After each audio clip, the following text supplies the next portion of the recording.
I hope घर पे होंगे, स्वस्थ होंगे, मस्त होंगे और अच्छे से पढ़ाई कर रहे होंगे। मैं आपकी दोस्त शिल्पा चौधरी।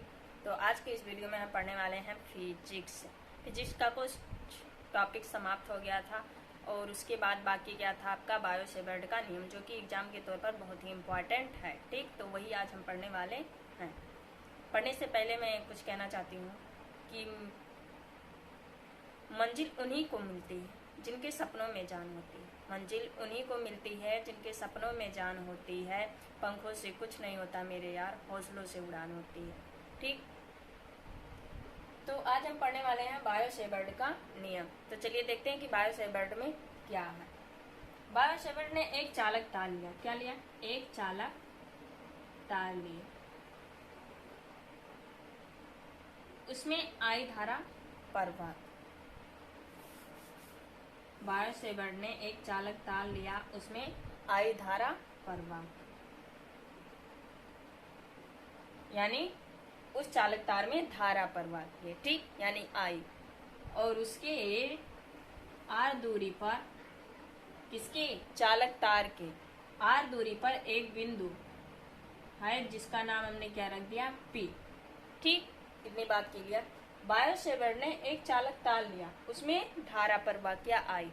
फिर इस चालक तार के आर दूरी पर एक बिंदु है जो कि पी है। ठीक, इस चालक तार की छोटी लंबाई हमने डीएल लिया, जो क्या है? अल्पांश है। ठीक, और इस अल्पांश और इस बिंदु, यानी इस अल्पांश के कारण इस बिंदु में जो चुंबकीय क्षेत्र उत्पन्न होगा वो आपका क्या होगा? डीबी होगा। क्या होगा? डीबी होगा। डीबी क्या है? आपका चुंबकीय क्षेत्र है। ठीक, आर क्या है? इस चालक से इसकी दूरी है। आई क्या है? चालक में प्रवाह धारा है। डीएल क्या है? इस चालक की छोटी लंबाई यानी अल्पांश है। ठीक, इस चालक के अल्पांश तथा आर दूरी पर उत्पन्न चुंबकीय क्षेत्र के बीच बना कोण जो आपका होगा वो थीटा होगा। किसने कहा? बायो-सेवर्ट ने कहा। ठीक, इतनी बात क्लियर। अब इसकी क्या करेंगे? हम गणना करेंगे। ठीक, ये समझ में आई कि बाबू उन्होंने एक चालक तार लिया, उसमें धारा आई प्रवाह किया। ठीक, इस चालक तार से आर दूरी पर एक बिंदु जो कि पी है। ठीक, और इस चालक तार की लंबाई, छोटी लंबाई हमने क्या मान लिया? डीएल, जो कि आपका अल्पांश है, छोटी लंबाई। ठीक, और इस चालक के आर दूरी पर जो बिंदु पी है उस पर उत्पन्न चुंबकीय क्षेत्र क्या है? अरे भाई, चालक में धारा जैसे प्रवाह करेंगे तो चुंबकीय क्षेत्र उत्पन्न होगा कि नहीं होगा? कौन बताए थे? अर्स्टेड ने बताए थे। ठीक, तो ये क्या हुआ? चुंबकीय क्षेत्र हुआ, और इस अल्पांश तथा चुंबकीय क्षेत्र के बीच बना कोण क्या है? आपका थीटा है। अब इसी की क्या करना? हमें गणना करनी है।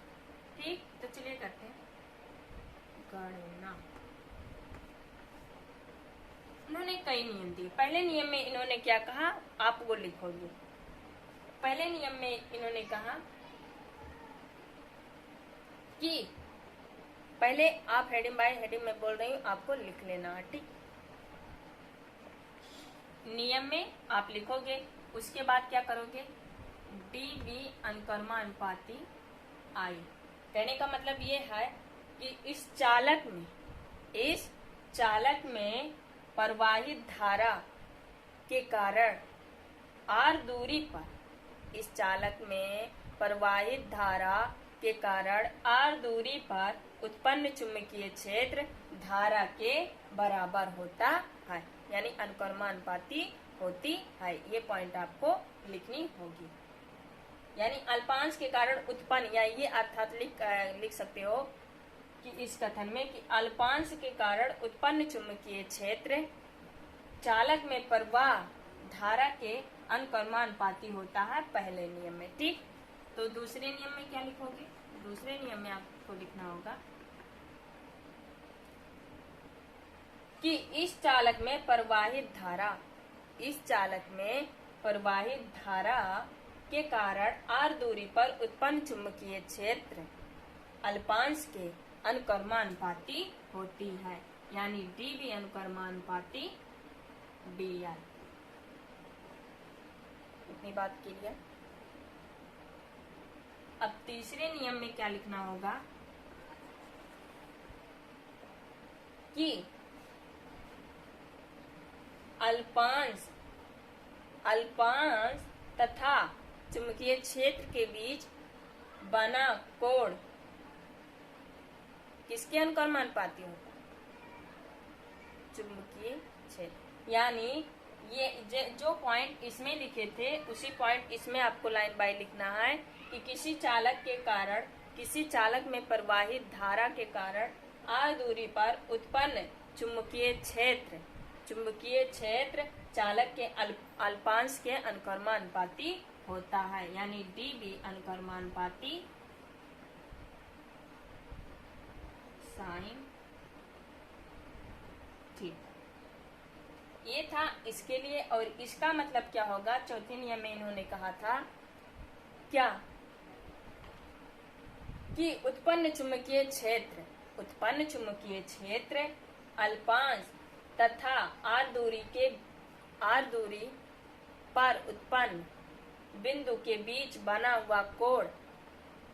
बने हुए कोण के अनुक्रमानुपाती होता है। यानी dB आपका क्या है? चुंबकीय क्षेत्र, और साइन थीटा क्या है? अल्पांश तथा इस चुंबकीय क्षेत्र यानी P बिंदु के बीच बना कोण क्या है? Sine theta. ठीक। और चौथे नियम में इन्होंने क्या कहा था, आपको लिखना होगा कि किसी चालक में प्रवाहित धारा के कारण या उत्पन्न चुंबकीय क्षेत्र चालक के r दूरी के वर्ग के व्युत्क्रमानुपाती होती है। यानी आप लिख सकते हो चौथे नियम में dV व्युत्क्रमानुपाती 1/r²। ठीक। इतनी बात, ये 4 नियम इन्होंने बताया। ठीक। समीकरण 1, समीकरण 2, समीकरण 3, समीकरण 4। पहले नियम में आपको क्या लिखना है? किसी चालक में प्रवाहित धारा के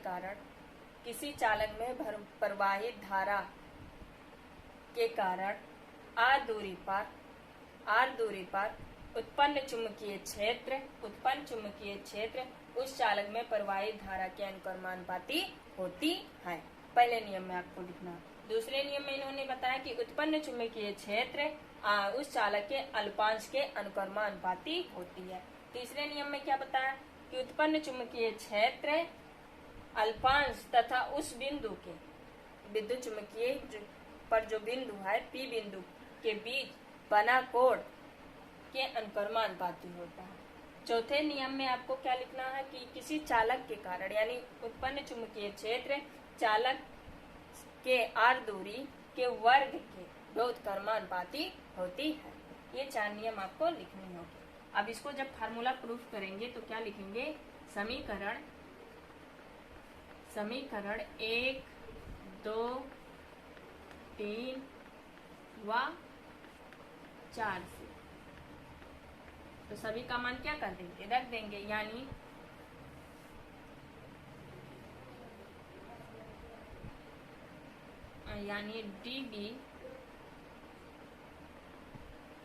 dB अनुक्रमानुपाती IDL sine theta upon r²। ठीक। अब हमें पता है कि जब हम अनुक्रमानुपाती का चिन्ह हटाते हैं तो कोई ना कोई नियतांक आता है। ठीक। जैसे कि मैंने कूलाम में तो k का मान क्या था? 1/4πε0। उसका मान क्या था? 9×10⁻⁹। उसी प्रकार इसको अनुक्रमानुपाती का चिन्ह हटाएंगे तो नियतांक आएगा। क्या आएगा? उसको किससे प्रेजेंट करेंगे? म्यू 4π से। ठीक। I × IDL sine theta upon r²। ये इसका फार्मूला होगा। किसका? बायो-सेवर्ट नियम। और μ/4π का मान होता है, बगल में लिख लेना, म्यू 4π 10⁻⁻⁷ होती है। म्यू अपान 4 पाई बराबर होता है 10⁻⁻7। ठीक, इसका मान होता है। और कूलाम में नियम में हमने 9 × 10⁻9 पढ़ा था। ठीक, और इसमें म्यू अपान 4 पाई का मान 10⁻⁻7 होगी। ठीक, तो ये पूरा नियम जो था बायो सेवर्ट का नियम था। आई होप आशा करती हूँ समझ में आ गया होगा। एक बार और बता दे रही हूँ। ठीक है, बायो सेवर्ट ने क्या लिया, एक चालक तार ली। बायो सेवर्ट ने एक चालक तार ली, उसमें धारा आई प्रवाह की। इस चालक से r दूरी पर एक बिंदु मिला जिसका नाम हमने P रखा। इस चालक की जो छोटी लंबाई यानी अल्पांश हमने dl माना। dl के कारण, अल्पांश के कारण उत्पन्न चुंबकीय क्षेत्र क्या हुआ, dB हुआ। r दूरी पर उत्पन्न चुंबकीय क्षेत्र dB हुआ। अल्पांश तथा चुंबकीय क्षेत्र के बीच बना कोण थीटा हुआ। इतनी बात क्लियर। अब इसकी हमें लाइन बाय लाइन गणना करनी है। ठीक, तो बायो सेवर्ट के 4 नियम यानी 4 नियम दिए थे। पहले नियम में क्या बोला था कि किसी चालक में प्रवाहित धारा के कारण r दूरी पर उत्पन्न चुंबकीय क्षेत्र चालक में प्रवाहित धारा के अनुक्रमानुपाती होती है, पहले नियम में। दूसरे नियम में इन्होंने बोला कि उत्पन्न चुंबकीय क्षेत्र चालक के अल्पांश के अनुक्रमानुपाती होता है। तीसरे नियम में इन्होंने बोला कि उत्पन्न चुंबकीय क्षेत्र चालक के अल्पांश तथा चुंबकीय क्षेत्र के बीच बने कोण के अनुक्रमानुपाती होती है। चौथे नियम में इन्होंने बोला कि चुंबकीय क्षेत्र चालक के r दूरी के वर्ग के व्युत्क्रमानुपाती होती है। फिर समीकरण 1, समीकरण 2, समीकरण 4 से क्या करती है, dB सेम है, इसको एक साइड, अनुक्रमानुपाती सभी का मान हमने पुटअप कर दिया। अनुक्रमानुपाती का चिन्ह हटाने पर नियतांक आता है म्यू अपान 4 पाई, इसका मान होता है 10⁻⁻7 होती है। फार्मूला ये निकल कर आ गई। ठीक, ये किसका फार्मूला था, बायो सेवर्ट का। अब हम पढ़ेंगे बायो सेवर्ट का अनुप्रयोग। ठीक, यदि लिखना चाहे तो लिखें। ये फार्मूला नहीं दिख रहा तो यहाँ नीचे लिख दे रही हूँ, उतार लेना। dB mu 4 pi I dl sine theta upon r²। ठीक, तो यदि लिखना चाहे तो लिख।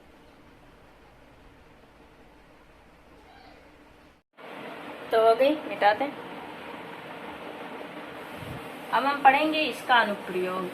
2 अनुप्रयोग हैं।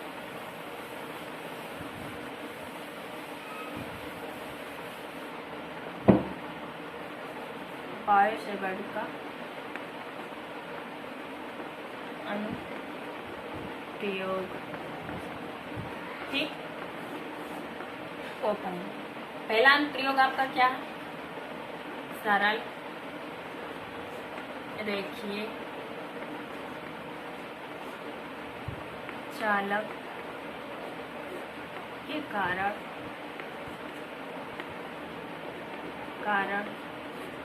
उत्पन्न चुंबकीय क्षेत्र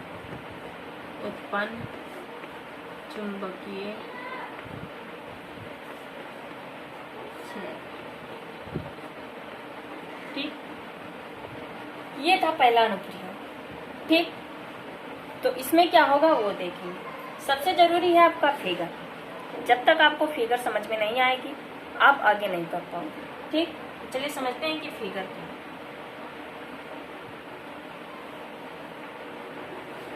एक चालक तार है। क्या है, एक चालक तार। इसमें आई धारा प्रवाह की। इसके d दूरी पर, किस दूरी पर, d दूरी पर एक बिंदु क्या है, P है। ठीक, इसी बिंदु पर हमें क्या ज्ञात करना है, चुंबकीय क्षेत्र ज्ञात करनी है। इतनी बात की है। और इस चालक की अल्पांश हमने दिया यानी ए बी दिया।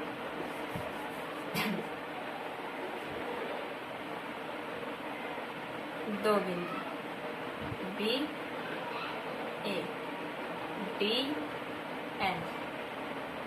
इस बिंदु को हमने पी बिंदु से लिया, फिर ए बिंदु को हमने इस बिंदु, तो ये आपका जो बना वो आपका डी अल्फा कोण बना, और ये आपका अल्फा कोण, यानी ये पूरा कोण और ये छोटा सा कोण। ठीक, और इस बिंदु से हमने एक लंबवत रेखा खींचा जो हमें इस बिंदु का नाम हमने लिया। ये कोण आपका थीटा, तो ये बीच वाला कोण आपका होगा पाई माइनस थीटा। बात क्लियर? फाई आपका कितना होता है? 180। ठीक, इतनी बात क्लियर?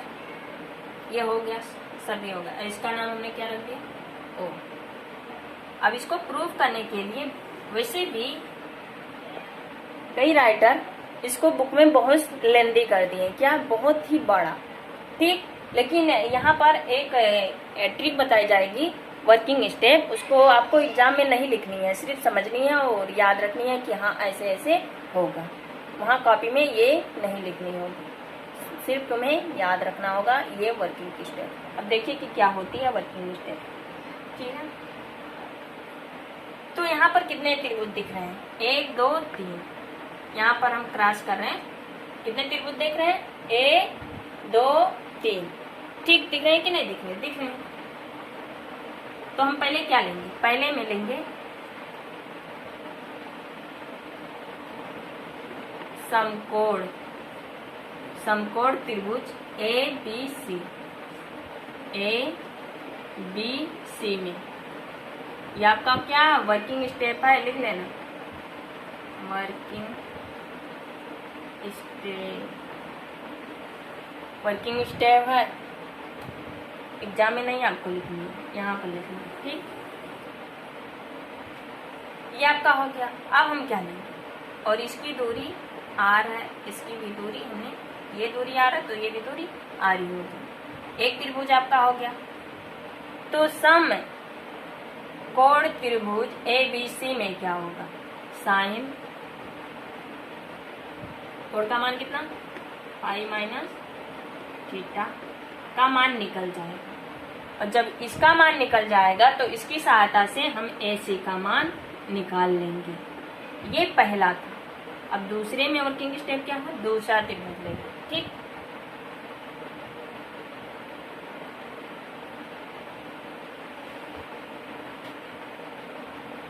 दूसरे में क्या लेना है? ACP में समकोण त्रिभुज ACP में, इसमें क्या होगा? ये कोण कितना? डी अल्फा, तो क्या लिखेंगे? साइन डी अल्फा का मान निकालेंगे, और जैसे ही इसका मान निकल जाएगा इसकी सहायता से हम AC का मान निकाल लेंगे। ठीक, AC का मान निकालेंगे। जब दोनों का मान निकल जाएगा तो तीसरे स्टेप में हम क्या करेंगे? दोनों को बराबर कर देंगे रखकर, तो हमें DL साइन थीटा का मान निकल जाएगा। तीसरे स्टेप में ये करना, और चौथे स्टेप में आपको क्या करनी है? ये AOP समकोण त्रिभुज AOP में। ठीक, OOP में क्या लेंगे? कॉस अल्फा बराबर क्या होगा? आधार बटा कार। क्या आधार आपकी कितनी है? D है। ठीक, तो आधार आपकी D है तो क्या करेंगे? आधार बटा कर्ण होता है तो क्या हो जाएगा? D अपान, यानी OP कितना है? D है, और कर्ण कितना है? AP कितना? R है।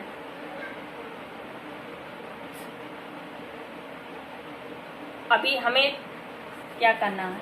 अभी तो हम वर्किंग स्टेप बता रहे हैं। ठीक, अभी मान नहीं निकालना है, तो किसका मान इसका मान निकल जाएगा, फिर इसकी सहायता से क्या 1/r का मान निकल जाएगी। ठीक, ये आपको 4 वर्किंग स्टेप याद रखनी होगी। अब देखो कितनी आसानी से करते हैं। ठीक, पहले क्या करना होगा, पहले तो लिखना होगा बायो-सेवर्ट के नियम के अनुसार, बायो-सेवर्ट के नियम के अनुसार जगह कम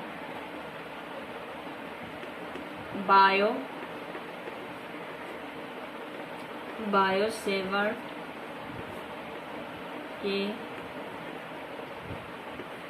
नियम के अनुसार। अभी हमने फार्मूला क्या निकाला था बायो-सेवर्ट का नियम, dV equals mu upon 4 pi into IDL sine theta upon R square, समीकरण 1। ये बात क्लियर। ठीक, अब हम लेकर वर्किंग स्टेप चलेंगे। ठीक, तो चलिए चलते हैं कि समय पहला लेंगे। पहला क्या लेंगे, पहले में क्या कहा है, समकोण त्रिभुज ABC में क्या करना है, साइन इसका मान निकालना, माइनस थीटा।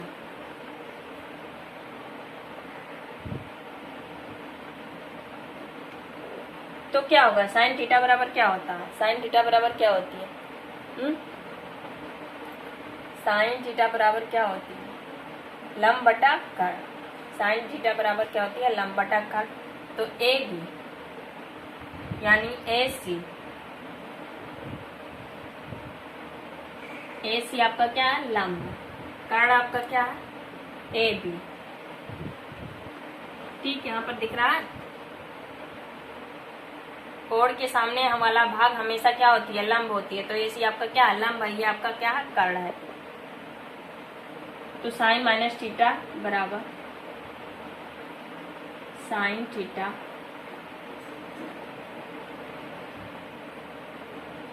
और AC का मान पता नहीं, AB का मान मुझे पता, AB कितना है, DL, कितना है, DL है। उसके बाद हमें AC का मान, पहले स्टेप में देखो हमें AC का मान ज्ञात करना है ना। तो क्या करेंगे, AC इक्वल्स DL को इधर भेज दो तो क्या हो जाएगा, DL साइन थीटा, समीकरण 2। पहले स्टेप में यही तो करना था, तो वही तो किए हैं, समकोण वैसे उतार दिए हैं, साइन वैसे उतार दिए हैं, साइन माइनस थीटा बराबर साइन थीटा। और AC का मान मुझे पता नहीं, AB का मान हमें पता है DL, और AC का मान हम इसी के साथ से AC का मान निकालेंगे। तो AC को इधर किए और DL को इधर किए, तो DL साइन, यानी इसका पहले स्टेप में ये होगा। अब दूसरे स्टेप में क्या होगा वो देखिए, जगह तो कम है।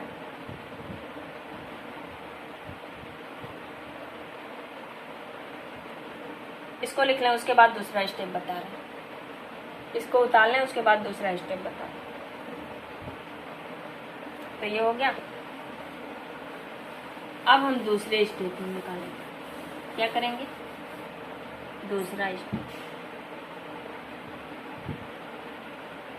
पहले में कितना आया समीकरण, पहले में कितना आया था, DL sine theta, DL sine theta, AC का मान आया। ठीक, दूसरा समीकरण। अब क्या निकालेंगे, इस दूसरे के लिए, दूसरे में क्या है, समकोण त्रिभुज ACP में इसमें क्या होगा, साइन डी अल्फा बराबर क्या होगा, साइन थीटा बराबर क्या होती है, लंब बटा आधार।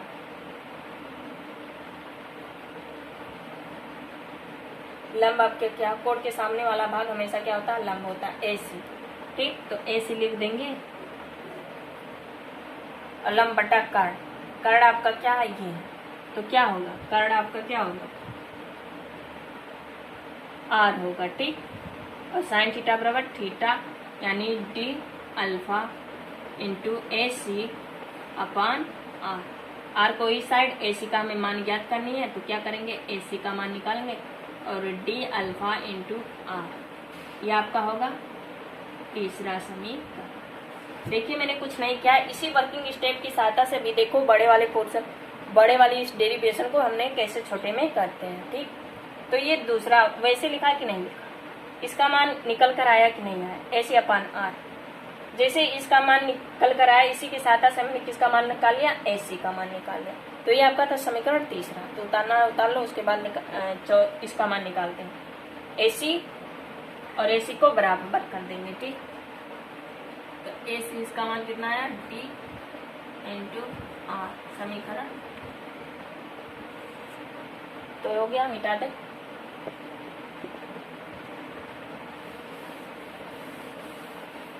अब तीसरे में देखना है क्या लिखना है, समीकरण 2 और 3 को बराबर करने पर लिख लेना। समीकरण 2 व 3 को बराबर करने पर, यानी AC बराबर AC। ये पहले वाले समीकरण का मान कितना निकल कर आया था,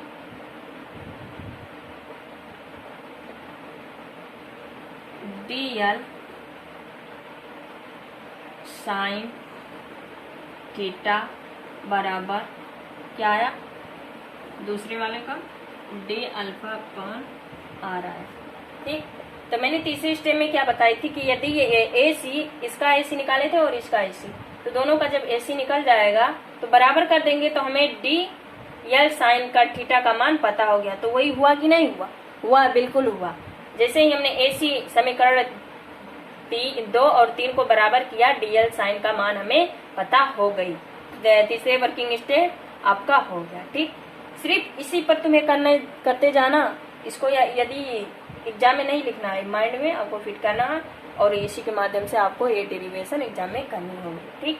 तो ये आपका तीसरा स्टेप। अब हम लगाएंगे चौथा स्टेप।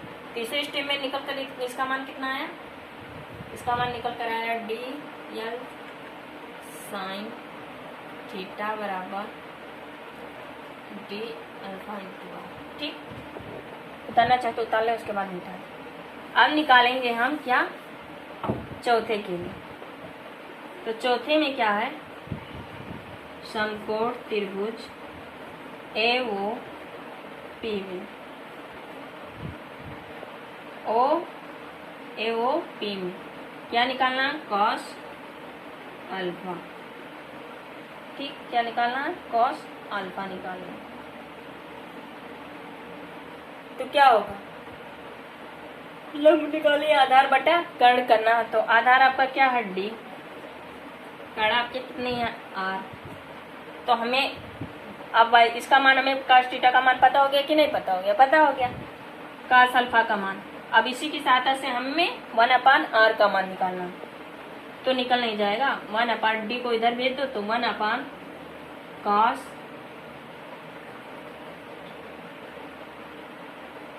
D, अरे भैया, cos अल्फा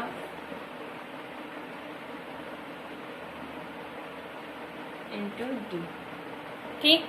ये आपकी होगी।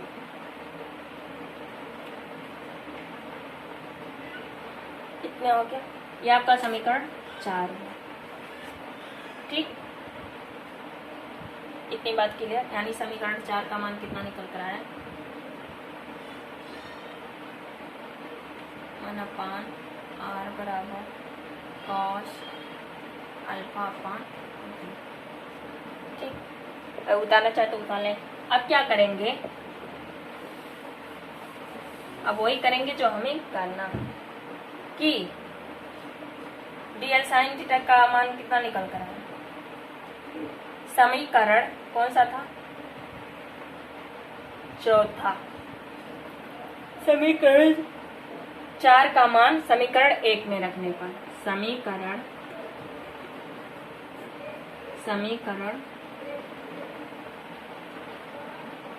4 का मान समीकरण 1 में रखने पर। तो अभी हमने समीकरण 4 का मान निकाला था DL साइन थीटा, यानी इसका मान हम भी निकाले थे कि नहीं,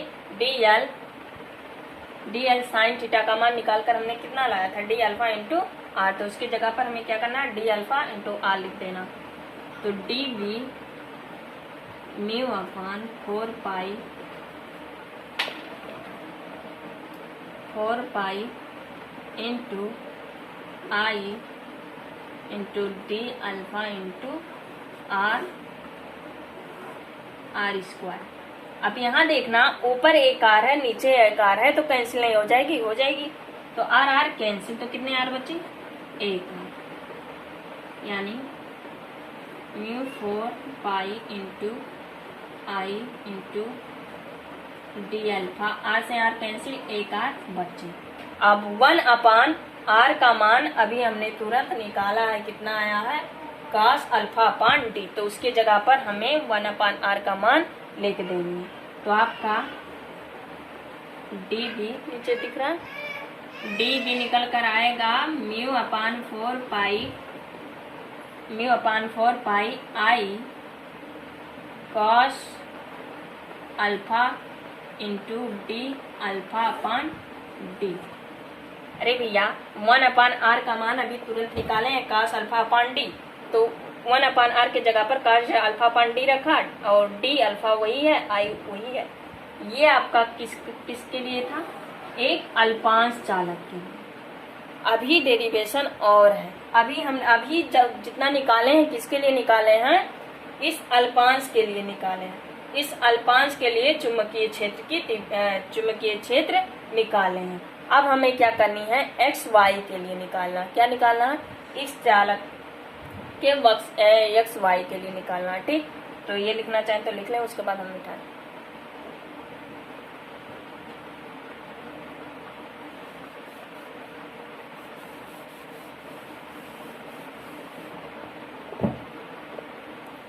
अब क्या करेंगे? इसको x मान लिए और इसको y मान लिए। ठीक, इसको ऊपर वाला मिटा दें, जगह थोड़ा प्रॉब्लम हो रही है जगह।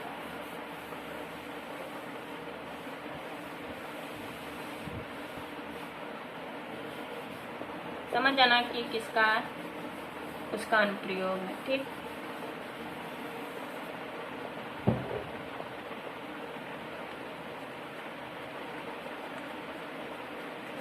अनुप्रयोग पहला, इसको हमने x माना। ठीक, और इस बिंदु को x, इस बिंदु को y, और क्या किए? इस बिंदु से हमने मिलाया और इसको इस बिंदु से मिलाया। ठीक, इसके बीच अल्फा 1 बना कोण और इसके बीच अल्फा 2 कोण बन रहा है। ठीक, अब जितना भी निकाले थे एक अल्पांश के लिए ये चुंबकीय क्षेत्र था। अब हम किसके लिए निकालेंगे? एक्स वाई के लिए निकालेंगे। ठीक, तो ये लिखना चाहते लिख लें, उसके बाद मिटा। डी का मान निकल कर कितना आया? लिख लें, mu upon 4 pi into i cos alpha into D alpha.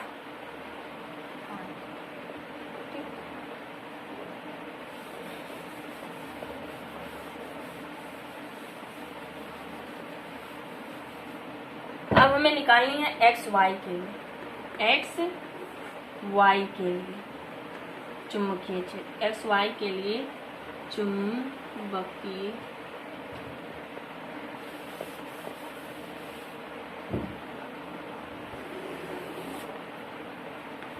X Y के लिए चुंबकीय क्षेत्र क्या होगा? B equals upon D. यानी अभी अल्पांश के लिए जो निकाले थे और ये आपका एक्स वाई वाला चुंबकीय क्षेत्र है, दोनों को क्या कर देंगे? समाकलन कर देंगे। ठीक, तो इसका लोअर लिमिट कितना है? Alpha 1, upper limit alpha 2।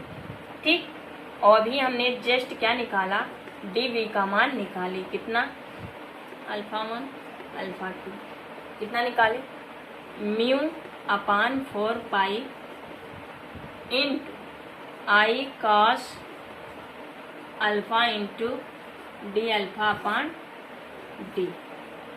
ये हमने मान निकाला। ठीक, अब इस जिसका समाकलन नहीं करेंगे उसको बाहर कर दो। ठीक, यानी इसका भी नहीं, वो म्यू अपान 4 पाई, आई का भी नहीं, डी। किसका करना? कॉस अल्फा का। ठीक, तो क्या होगा? Alpha 2 alpha 1 cos alpha into D alpha. Cos theta बराबर क्या होता है? Sine theta. क्या होती है? Sine theta. ठीक, तो हम क्या लिखेंगे? D mu into D sine alpha, alpha 2 alpha 1।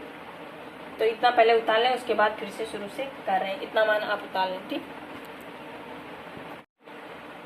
तो हो गए, ये मिटा दें। या यहाँ से आप देखेंगे ये आपका वर्किंग स्टेप है। ठीक, ये आपका देखेंगे यहाँ लिख रहे हैं। ठीक, यहाँ देखना क्या आएगा? B mu upon 4 pi into i D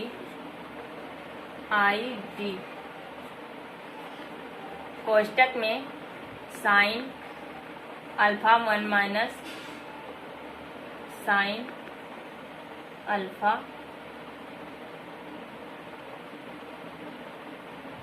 2 ये होगा।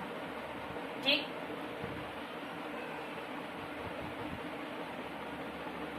यहाँ पर प्लस आएगा। ठीक, कैसे? यहाँ पर देखिए, यहाँ मिस्टेक, यहाँ क्या होगा? माइनस होगा। ठीक, यहाँ माइनस होगी, minus alpha 1 minus alpha 1 minus alpha 1 minus alpha 1। ठीक, क्यों होगा? कैसे होगा? यहाँ पर देखना, मध्य बिंदु मैंने ओ माना। नीचे वाला आप ट्रिग्नोमेट्री में पढ़े होंगे कि नीचे वाला पोर्शन, जैसे कि हम क्या जाएंगे, नीचे जाएंगे, नीचे वाला जो मान होगा आपका माइनस होगा, ऊपर वाला भाग क्या होगा? प्लस में होगा। तो ये माइनस, जब माइनस का गुणा इसमें करेंगे तो ये क्या हो जाएगा? प्लस हो जाएगा। ठीक, जब माइनस का गुणा इसमें करेंगे तो प्लस हो जाएगा, माइनस गुणे माइनस प्लस हो जाएगा। ये आपका क्या था? पूरा, ये आपका मान पूरा था किसके लिए? एक्स वाई के लिए। अब हम क्या निकालेंगे? ये पूरा पोर्शन किसका था बाबू? एक्स वाई के लिए। ऐसा करते हो कि समझ में आ रहा होगा। ठीक, यहाँ जगह छोटे होने की वजह से इसे बार बार मिटाना पड़ता है, तो पहले आप उतार लीजिए, उसको बार बार वीडियो को देखें और नोट्स बना लें और अच्छे से पढ़ाई करें। ठीक, तो ये अभी था 2 स्टेप। हमने अल्पांश के लिए चुंबकीय क्षेत्र निकाला और एक्स वाई के लिए निकाला। अब निकालेंगे अनंत लंबाई, यानी तार कैसा? अनंत तक। तो अब अनंत के लिए निकालेंगे। ठीक, तो ये हो गया। अब अनंत के लिए, यानी इनफाइनाइट के लिए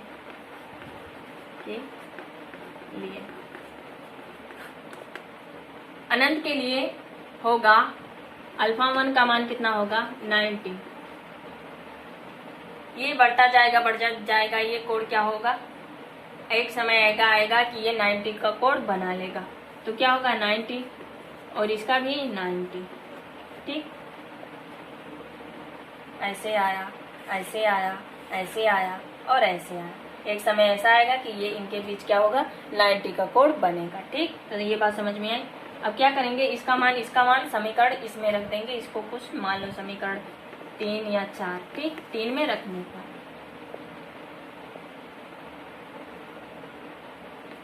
ठीक, समीकरण 3 में रखने पर तो क्या होगा?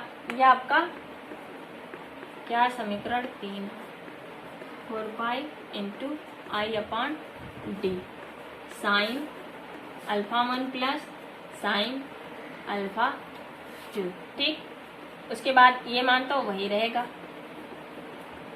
आई अपान डी साइन 90 का मान, यहाँ पर 90 रखेंगे तो साइन 9 का मान कितना होता है? 1। साइन 19 का मान कितना होता है? 1। तो 1 1 मिलके 2 क्या बनेंगे? 2।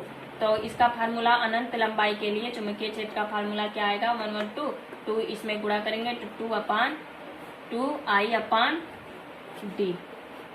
ये किसके लिए था? अनंत लंबाई चालक वाले तार के लिए चुंबकीय क्षेत्र था। तो ये डेरिवेशन आपका पहला, यानी बायो सेवर्ट का पहला अनुप्रयोग था। ठीक, तो आई वो आशा करती हूँ आपको समझ में आएगा। पहले हमने किसके लिए निकाला? पहले हमने क्या निकाला? अल्पांश के लिए निकाला। ठीक, जब अल्पांश का निकल गया तो उसके लिए फिर उसके बाद एक्स वाई के लिए निकाला। फिर एक्स वाई का मान निकल गया, चुंबकीय क्षेत्र निकल गया, तो हमने अनंत चालक वाले तार के लिए यानी अनंत के लिए निकाला। तो ये फार्मूला यानी कितने फार्मूले निकले एक अनुप्रयोग में, 3 फार्मूले।